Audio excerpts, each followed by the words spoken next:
Hello, Katie Wheeler here, today talking about those CETL template shells. First, we're going to take a look at the forms you need to fill out to get a copy of the shell. Then I'll show you how I'm using them in my own courses. When you are ready to add one of these templates to your own shell, you need to request a copy of them using the Faculty Support blog under the Faculty Resources tab. When you select the blog, you'll see the Forms option in the middle here. When you click on this, you're going to fill out two forms to get a copy of the template shells. First, create a starter shell. This is a sandbox where you can add any information you need to for your courses. What you can do is label it based on the name of the course, such as AAA or public speaking, interpersonal communication, whatever it might be. Once you have that starter shell, you can then request the course copy and have the template copy directly into that starter shell. As soon as you've gone through this process, you can then go to the course that you're building and copy over elements from those template shells. These will appear in your list as a starter shell. Let's take a look at public speaking over here and say I am ready to start copying elements that I saw in the template. I need them in my actual course. I'm going to go up to the gear here in the upper right-hand corner and select Import, Export, Copy Components. This brings me to a page that asks me to search for an offering. Once you have these courses in your list, you can actually just select Search, or you could type in Template and pull them up that way. Let's say that I am using elements from the in-person template for this class, so I'm going to say Add Selected in the lower left-hand corner. At this point, I am not going to copy all components unless I want everything in the template copied over. For some of us, we're teaching in very different styles, very different ways. It's best to choose exactly what you want copied over. And that's why I always use the Select Components gray button to the right of the Copy All Components.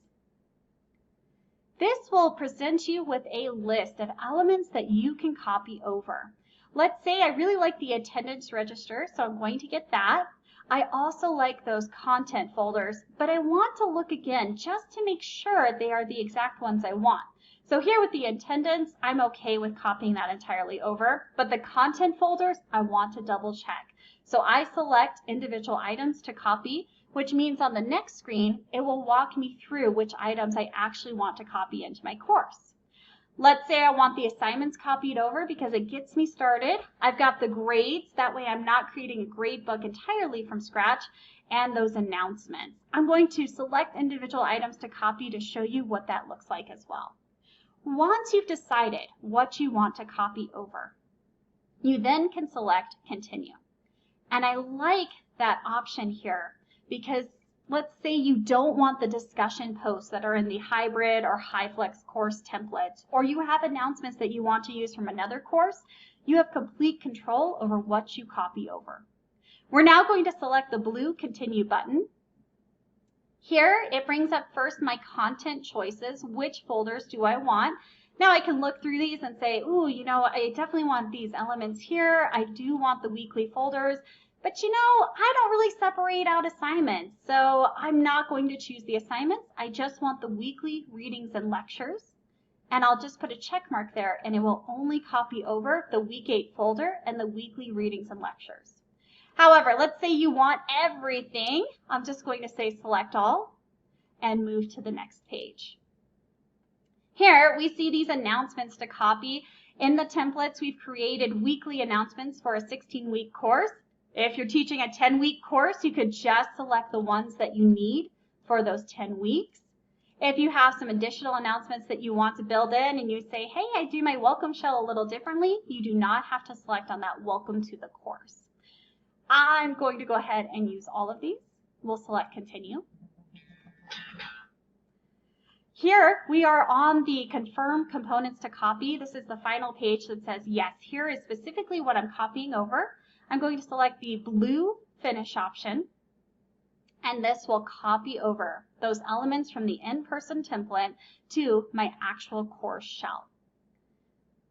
It takes a little while. Don't move away from this tab if you're on this page. I usually just let it sit for a bit so everything copies over. I then get that green check mark that it's copied.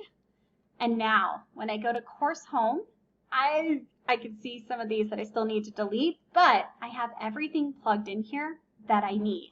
I don't have to create all of my weekly announcements.